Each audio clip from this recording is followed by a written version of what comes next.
Hi friends, నేను మీ చీర్ల భాస్కర్. మీరు చూస్తున్నారు Cheerla tech videos YouTube channel. Friends, ఈరోజు టాపిక్ వచ్చేసి కంప్యూటర్ లేదా ల్యాప్టాప్లో ఆన్ స్క్రీన్ కీబోర్డ్ను యూజ్ చేసే విధానం గురించి తెలుసుకుందాం ఫ్రెండ్స్. దానికోసం నేను యూజ్ చేసే కీబోర్డ్స్ వచ్చేసి control, window and O option. చూసారు కదా ఫ్రెండ్స్, మనకు ల్యాప్టాప్లో ఆన్ స్క్రీన్ కీబోర్డ్ అయితే వచ్చింది.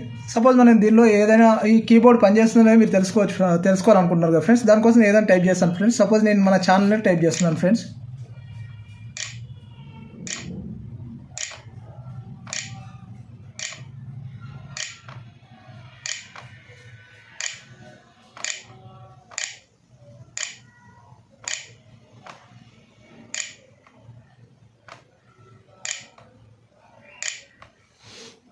చూడండి ఫ్రెండ్స్, ల్యాప్టాప్ స్క్రీన్లో ఆన్ స్క్రీన్ కీబోర్డ్ అయితే ఓపెన్ అయింది. మన ఛానల్ని ఓపెన్ చేశాను ఫ్రెండ్స్. ఈ వీడియో మీకు నచ్చినట్లయితే నా వీడియోని లైక్ చేయండి అండ్ ఛానల్ సబ్స్క్రైబ్ చేయండి friends. Thank you very much friends.